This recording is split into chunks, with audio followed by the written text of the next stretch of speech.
Okay, so I have hit record and we are live. And welcome to this video this week.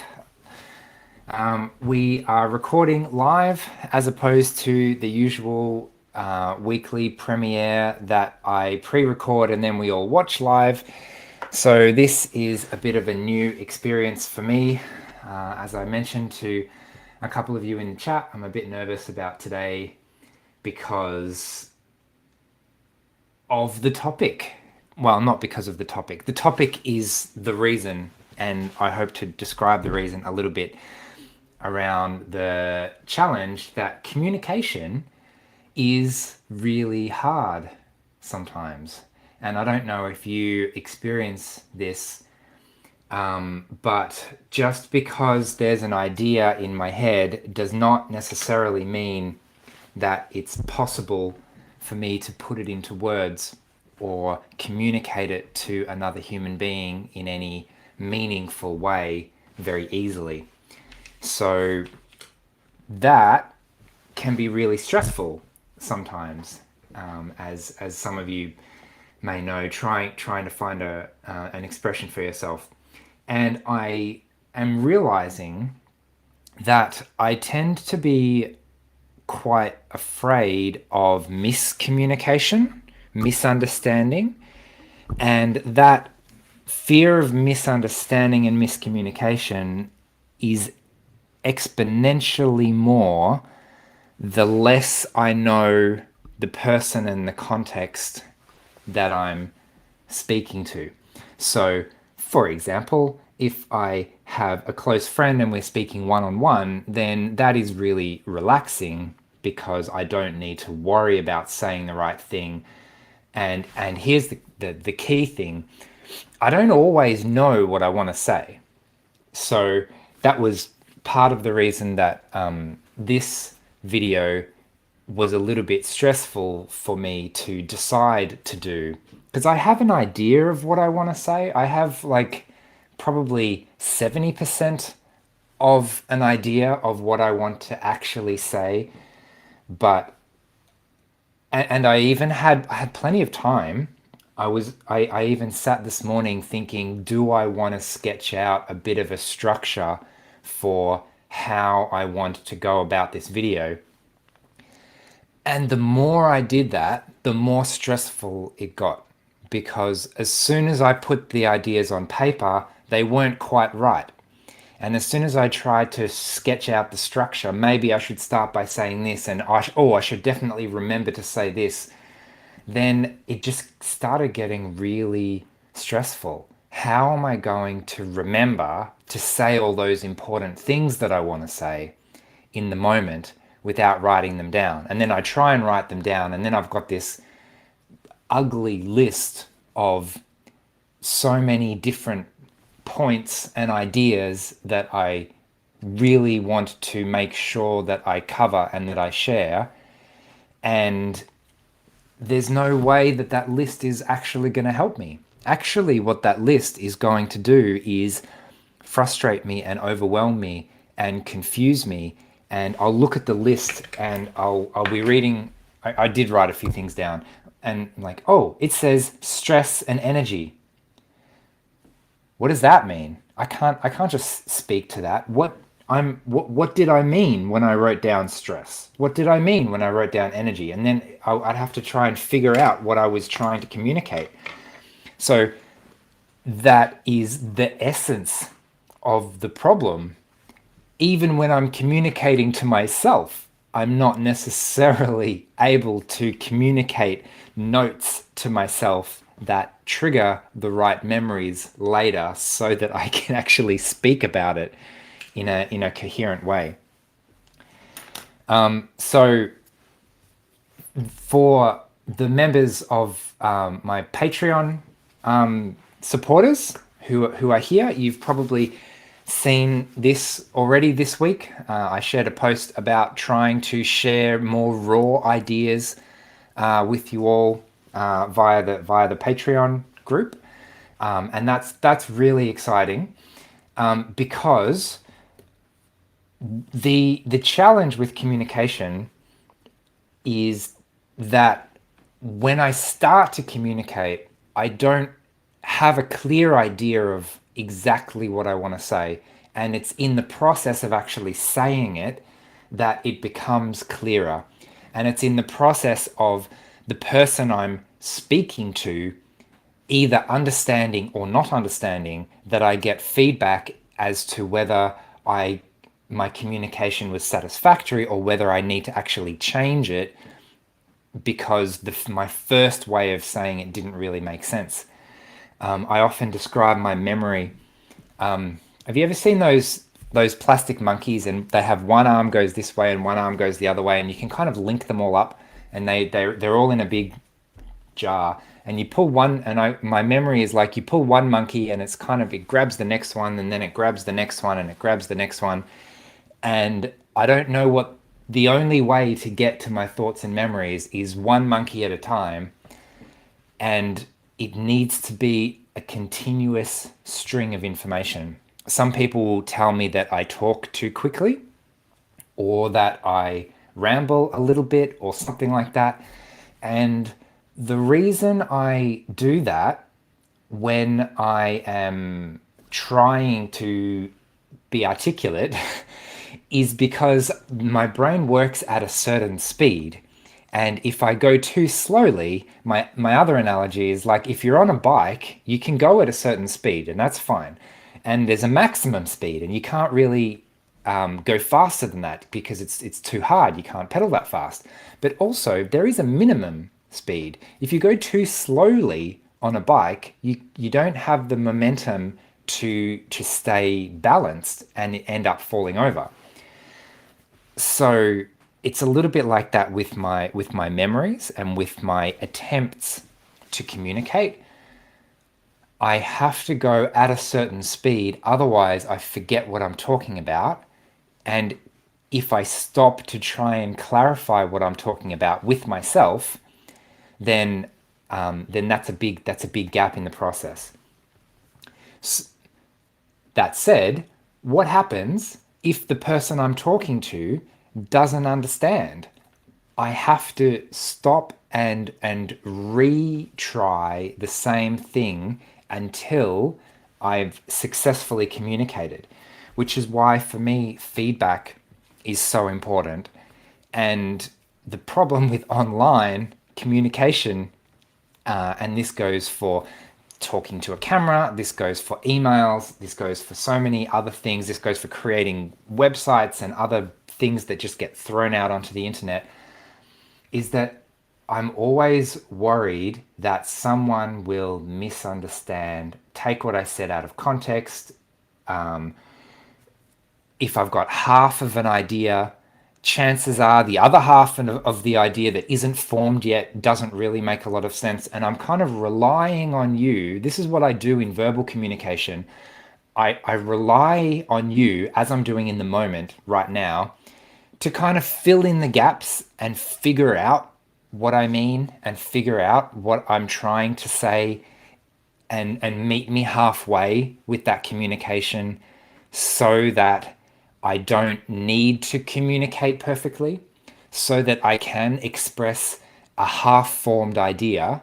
And you, as an intelligent person, can say, I think what you're trying to say is this. And I'll say, yes, exactly. That's exactly what I'm trying to say. Thank you for helping me with this communication, because communication involves two people, which means that the listener, by the very fact that they are trying their best to understand and to fill the gaps and to turn my imperfect communication into something that is actually comprehensible, that is really, really helpful for communication.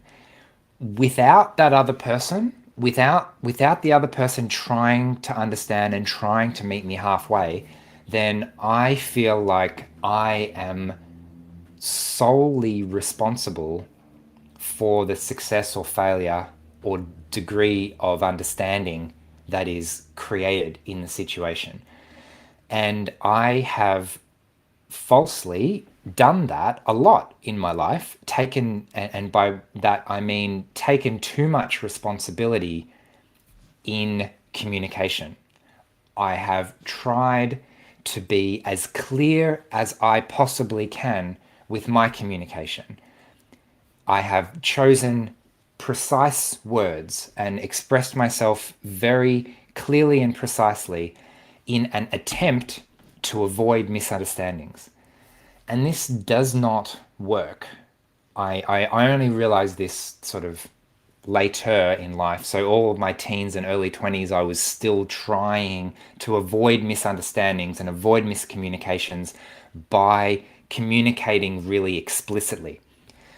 And that doesn't work because communication involves that other person. And I can be as explicit and precise and detailed as I want, and the other person can still misunderstand me. It's almost like someone asks me, "How are you?" and I give them a 3,000 word essay. They're going to skim that. They're not even going to read the detail, and they're going to get their own impression about what's happening.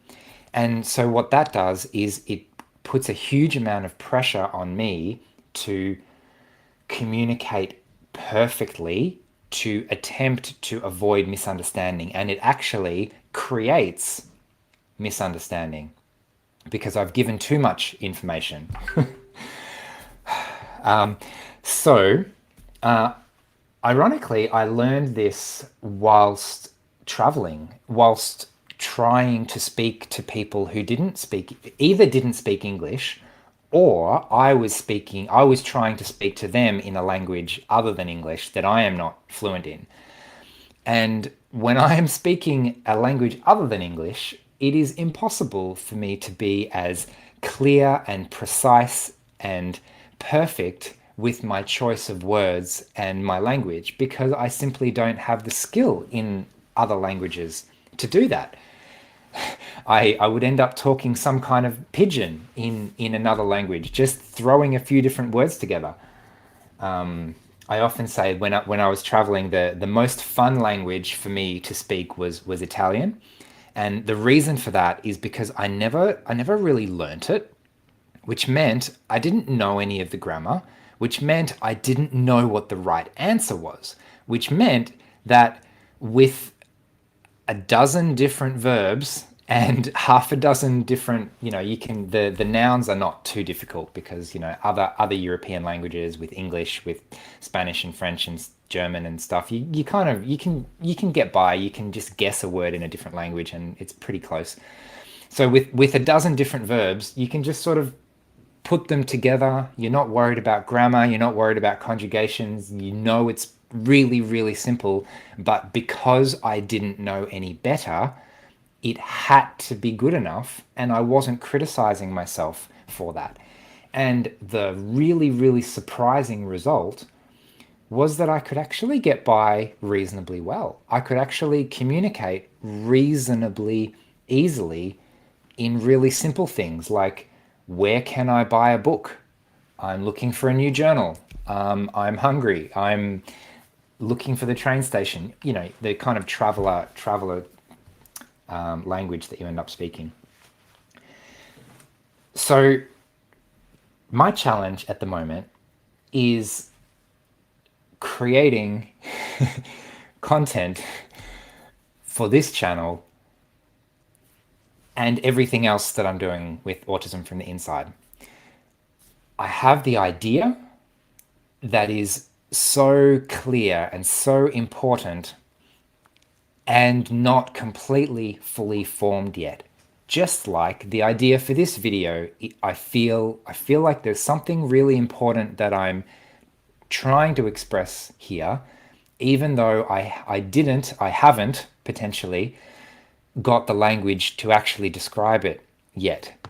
And what I'm doing today is just hitting record, which is really challenging, and just speaking to that and hoping that you can meet me halfway with the understanding of that. What do I want to actually say? So I think you get the idea. I don't think there's any point in me trying to explain why I find communication hard. Hopefully you can The other thing is I run out of energy and then suddenly words don't form anymore.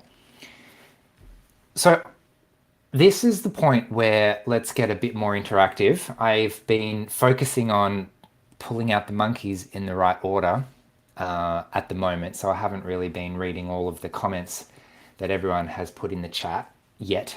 But I'm thinking let's do that, and I'll read some of the comments in the chat, and I'm curious to see if you relate to this, and what you think of, because I'm trying to think of an idea, and I shared one idea with our Patreon community around sharing the very beginnings of an idea with that small group so that we can get a little bit of feedback early on. But some of the members also made the good observation that sometimes it really depends on the type of idea as to who would be good to get feedback or how to share the ideas. So I'm sort of thinking more broadly around how do I get over this fear of sharing half finished ideas? Because this video is on the internet now forever until I decide to delete it, which I'm forcing myself not to, otherwise, I would never share anything. And what happens if, in my exploration of an idea, I do something or say something or whatever that later on, upon reflection, I don't like that, or I regret saying that. Like, I don't want to have to be worried about saying or doing the wrong thing, because that is a big source of the anxiety. And it was a big source of anxiety for me socially for a long time, which was why I didn't do or say or initiate anything socially. Because what if somebody talked back to me and I was expected to say something? And what if I said something wrong in my nervousness in trying to communicate with this person? So I'm hoping that this small group, relatively small group of people today, you wouldn't be here if you didn't already know me to some degree and were already on board with trying to understand what I really mean. And I'm hoping you can also understand that the ideas I'm sharing with you today are not fully formed and treating them as such.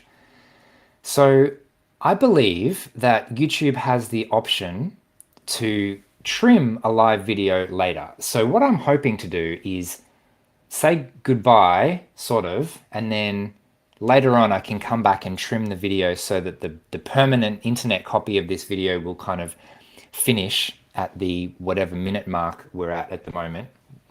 Oh, longer than I thought, but that's okay. And then we can keep having a chat, and I can look at the comments and see what you think. What do you think of this idea of trying to share half-formed ideas in order to take the pressure off? Because I mean, even just creating, like, if I had to create this video without doing it live, I would have had to have the idea, sketch the idea, do a similar recording to this, and then figure out, well, what am I going to call it? How do I make it sound even remotely interesting rather than Paul talks to camera about random things, so that I don't know. There's just so many communication things, and then there's creating thumbnails, and then there's all of these day-to-day management admin stuff that comes across with every line of work, with every communication style, with every project. And I'm trying to get to the essence of that. Anyway, I am going to stop talking and try and read some of the comments. So if you've made a comment that you would like me to read, or a question. So someone says, I prefer half-formed ideas. The more people contributing, the better. Great. Thanks for that, Ias. Aiken says, I'd keep it so people still self-diagnose can have something to refer to. That makes sense. I know a lot of people have definitely given me the feedback that they enjoy or appreciate the raw form of ideas, which I really get. There's a lot more personality and process in hearing a raw idea. It's not just the idea itself, it's also the formation process.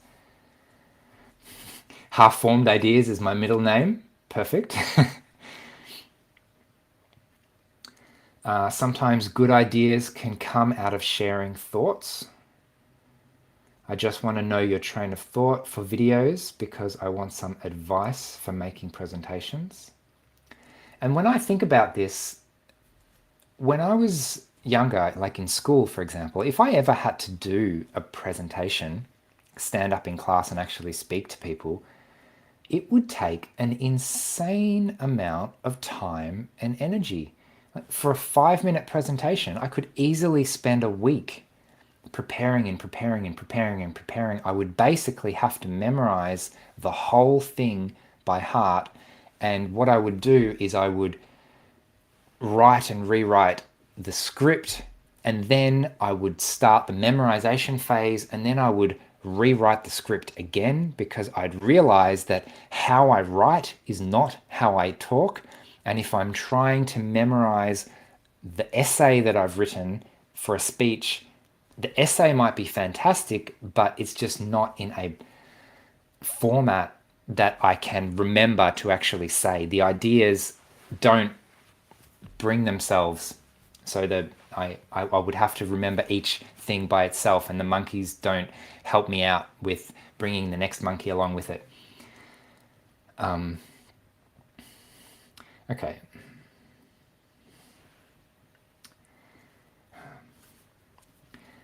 I always feel like I have to create something to start, a middle, and an end. I would perhaps find it less stressful in a social setting if I could just share the start. I prefer to fly by the seat of your pants, half-baked natural stuff with no masking. Thanks, Carolyn. Maybe your goal should be to only give half ideas and be proud of that. Perfectionism is often counterproductive. I have also given that a lot of thought, and my conclusion there is that yes, sort of, because there is also a great value and satisfaction in finishing an idea. So I was telling you earlier that it would take me a very, very, very long time to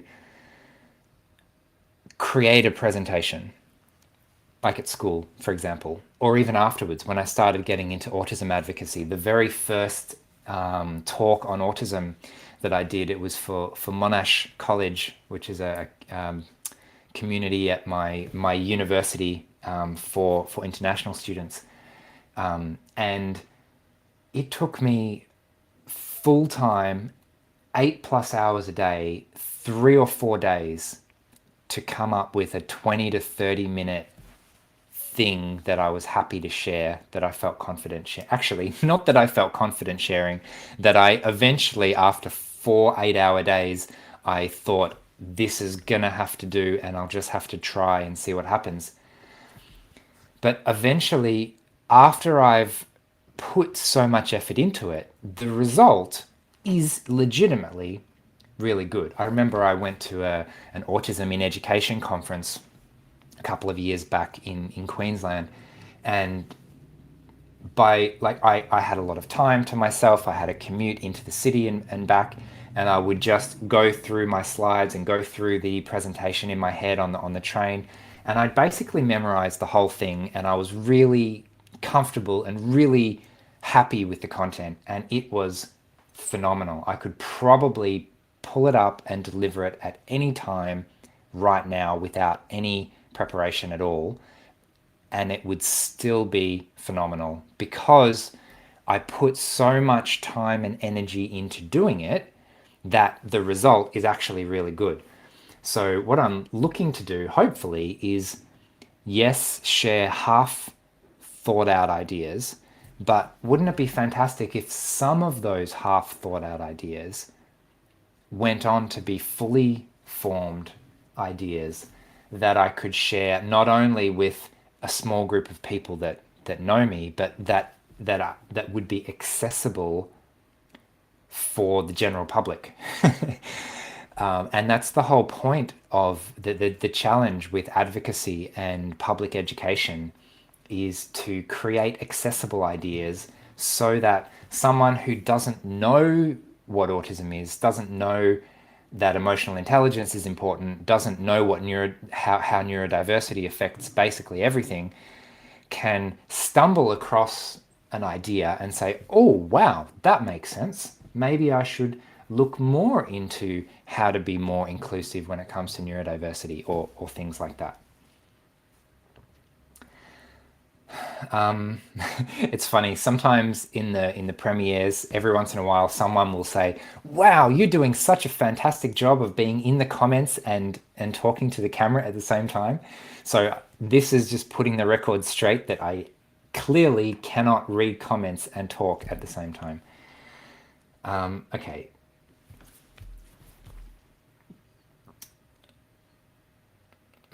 I will be telling my wife about the monkeys. This is the perfect way to describe it. Thanks for that. Sometimes I use the fishing analogy as well, where I have an idea, I have a memory, I have something that I would like to say, an idea that's in there somewhere, and so I put some bait on a hook and I throw it in, and I'm just like, I really hope that this is going to catch the right idea. Like, I just need to put the right bait on the right hook, and then hopefully my brain will trigger the right memory or the right idea. Are these ideas for videos or ideas for anything? Good question. So there's videos. Videos are great. Videos are a great way for me to share raw stuff with you, and to share that really personal side, which is really helpful, just especially for people who are not sure if they're autistic or not, or just sort of trying to get a sense of what it means and what it means in real life. And it's really informal and things, and that's all really good. And other ideas would be more around the public education. I do a lot of work helping parents and teachers understand autism, for example. The latest thing that I shared with the Patreon community yesterday is I've got an idea for a book that I'm sketching out at the moment. And I sketched out about 9 pages worth of dot points yesterday on this. So I clearly think that's way too much, and I'll have to get clarity on what I'm actually writing about and cut it down. And in the process of doing that, at every stage, my brain says, are you sure this is worth it? Are you sure this is a good idea? Are you sure anyone is going to care? Are you sure it's worth your time and energy to create this idea, project, video, book, summit, whatever it is? So when I can share the idea earlier, and I see and read people in the comments like yourselves say, no, it's actually good, it's actually worth it, you should actually keep going, then what that means is that when I get those very frequent attacks of, this is really hard, why am I bothering doing this? No, it's not going to be worth it. I can remember that I promised. So like I've promised the Patreon community that I will give I will share a brief outline of the book, of the ideas in the book, and I still have to do that today, and I have to share something. And that's the brilliance of it, that it doesn't have to be finished, it just has to be something, and it's a start, and it forces me to start, it forces me to keep going, and it allows for so much feedback. I'm such a big fan of collaboration and sharing ideas and being influenced. by other people, as some of you mentioned in the chat, how good it is to share ideas that are still in the very very early stages, so that there can be more people involved in making that idea into a reality. Do you ever feel like everything you put out will be graded? I'm probably my own worst critic in that sense, because I have an eye for excellence, which is different to perfectionism, because there's no such thing as perfect for me, but I see how things could be better. People hate it. It makes me look really critical, because you'll show me something and it's really good and I will say, yeah, but it could be better. So whenever I create anything, the only thing I see naturally is how it can be better, which is fantastic when I'm creating it and when I've got the energy to actually make it better, because I can act on those things and get a really good quality whatever it is that I'm putting together.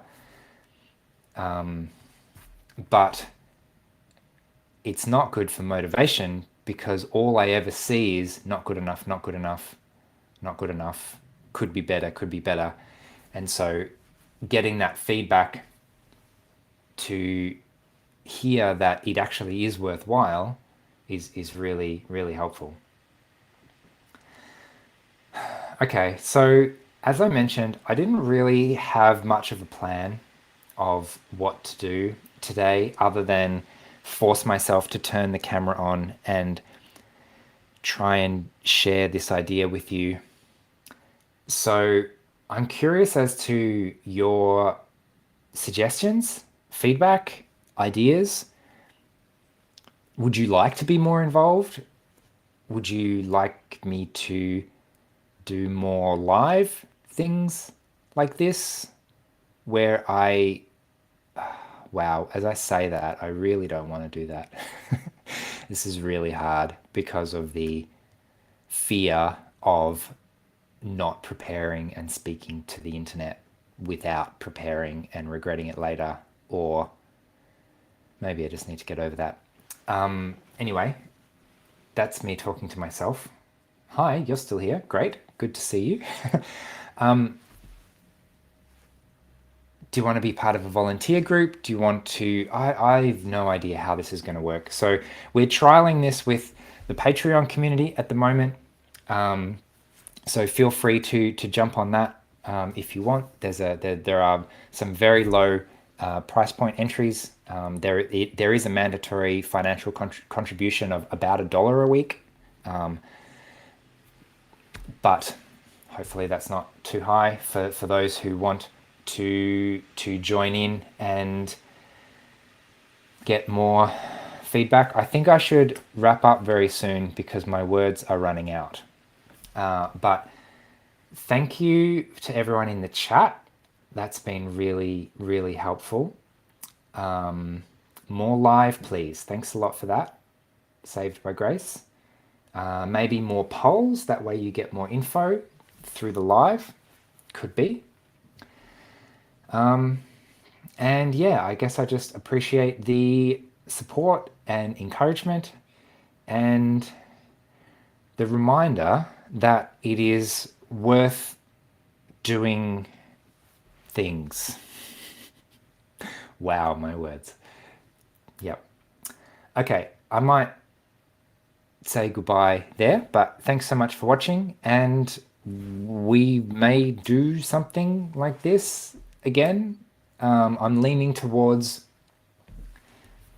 a variety of content, so focusing on finishing an idea and creating a finished video on a regular basis, as well as this kind of live stuff, which is also fun, as well as more of the kind of raw videos that you've been accustomed to as well. So anyway, thanks for that. Thanks for watching, and I'll see you another time. Bye.